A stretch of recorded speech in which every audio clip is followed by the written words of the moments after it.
Izzy Learns to Fly, written by Shirley Cooke. Izzy woke up to a very windy day. The trees just outside her bedroom window were bowing first this way and then that way as the wind swept past them. The flowers, waking up in their own beds, were bobbing up and down, almost like they were on tiny trampolines, bouncing and bending right, then bouncing and bending left, in the swirling, windy gusts, losing petals right, left and centre. Even the songbirds seemed as though they were being blown from bush to bush rather than jumping as they were collecting their morning worms for breakfast. Izzy quickly ran to the bathroom, washed her face and brushed her teeth, scrambled into her clothes and rushed downstairs, grabbing her shoes on the way. 2 minutes later, she was standing in the garden, tipping her face up and into the bounding wind. With her eyes closed, it felt magical. The wind blew all around her, tugging at her dress and ruffling her hair playfully. "Come on," the wind seemed to whisper. "You too can fly." Izzy lifted her arms up like wings, her eyes still closed, and teetered on her tippy toes, just waiting for the moment when the wind would lift her into the dancing air. After a few minutes, Izzy opened her eyes and was very disappointed to discover the wind had not lifted her into the air. She knew this for sure because she was still exactly where she had been when she had closed her eyes in the first place. Izzy lowered her arms and took a moment to relax and listen to the sounds of nature around her.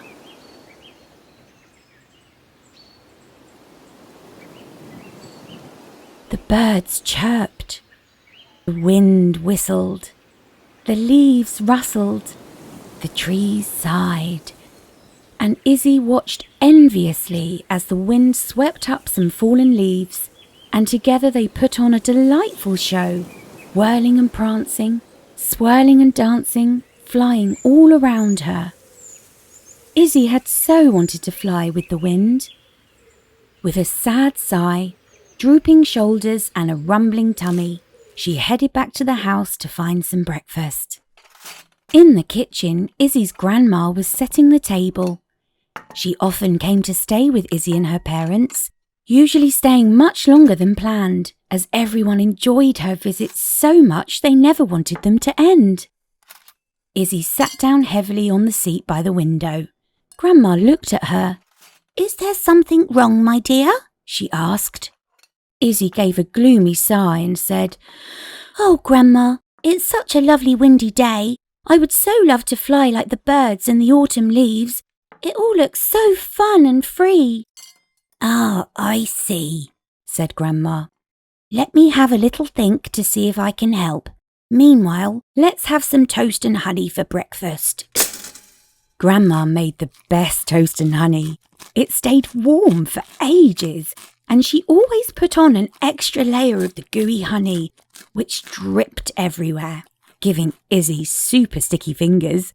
This was never a problem, as licking them clean provided a perfect morning snack.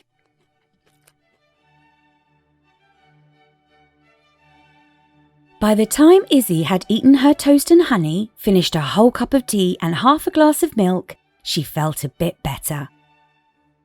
She looked out the window just as some leaves pirouetted past prettily. "Look, Grandma, the leaves look like they are dancing in the air. I want to join them. I want to fly so much. I want to fly with all my heart," she announced fiercely. "I can see. They do look like they are dancing in the air, my dear Izzy, and I believe I have an idea that might make your dream come true," replied Grandma. "You do, Grandma?" exclaimed Izzy, thinking how clever her grandma was to come up with an idea so quickly. "What is your idea?" she asked. Grandma smiled and her eyes twinkled. "Always remember, nothing is impossible, Izzy. That's all I'm saying for now. You'll find out more after school. Now run along, Izzy, otherwise you'll be late, said Grandma as she handed Izzy her school rucksack and waved her goodbye.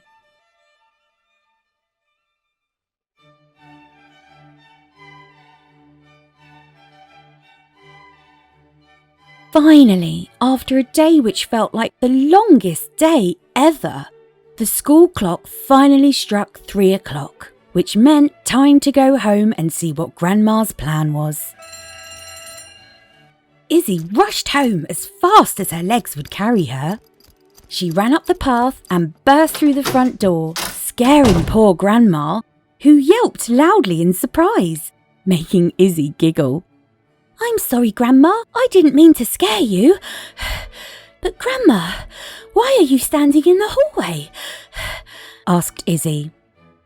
I was waiting for you to get home from school. Now that you are, we're going out again. We are going to the theatre, announced Grandma. OK, Grandma, let's go. Maybe on the way there you can tell me exactly what's happening at the theatre, Izzy suggested excitedly. Grandma winked at her and said, Izzy, we are going to learn to fly. They walked into town until they reached a very posh-looking building with lots of shiny windows and glass doors with silver knobs. There was a huge sign above the building which said, Swan Lake. This puzzled Izzy, who hadn't been to the theatre before. Do you want to feed the swans, Grandma? Asked Izzy. Because we didn't bring any bread with us. Not quite, my dear, said Grandma. Come and see for yourself. And with that, Grandma pulled open one of the big glass doors, and inside they went.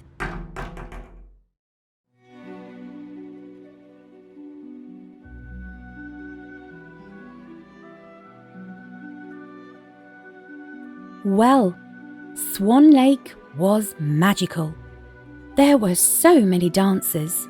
Some of them were even dressed up to look like swans. They leapt through the air.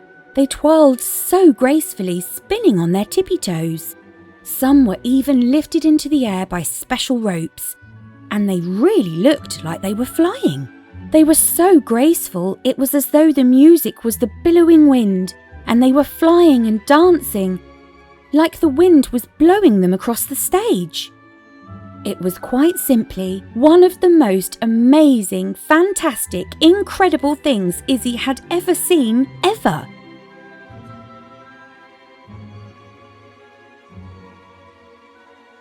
This is a ballet, Izzy, said Grandma. Ballet is just like flying, but in time with the music.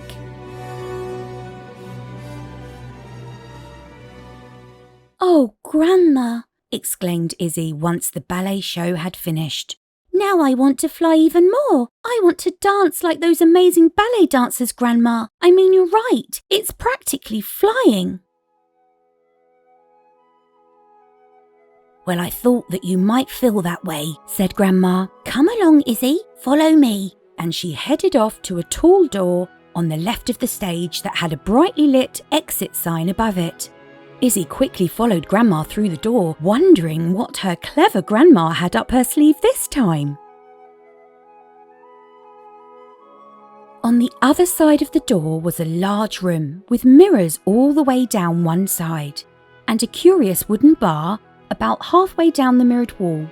Right next to the bar was a lady who looked pleased to see them.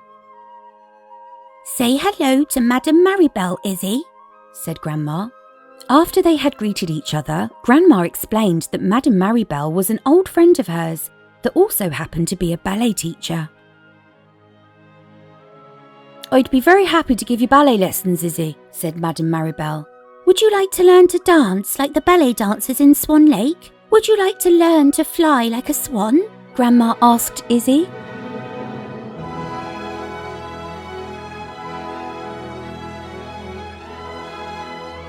Izzy's eyes were shining with happiness. She nodded and said in a very high voice, Yes, please, Grandma. Yes, please, Madame Maribel. Grandma and Madame Maribel smiled at each other. Well then, Izzy, said Madame Maribel, I have some ballet shoes and a tutu here. We can start right now if you like. A few minutes later, Izzy was all dressed up in her ballet outfit and ready to begin. But first, Izzy ran over to her grandma and hugged her tightly. "You were right, Grandma," said Izzy. "Nothing is impossible." "That's right, Izzy," said Grandma, hugging her back just as tightly. "You can achieve anything as long as you want it with all your heart, like you did." Izzy squeezed her grandma one more time, then skipped off to her first ballet lesson under the bright lights, ready to learn how to fly like a swan.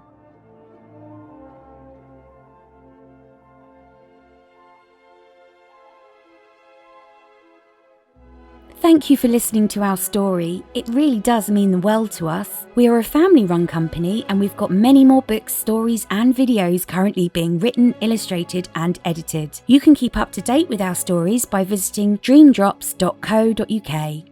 If you liked our story, please like, share and subscribe to be notified as soon as the next story is ready to listen to.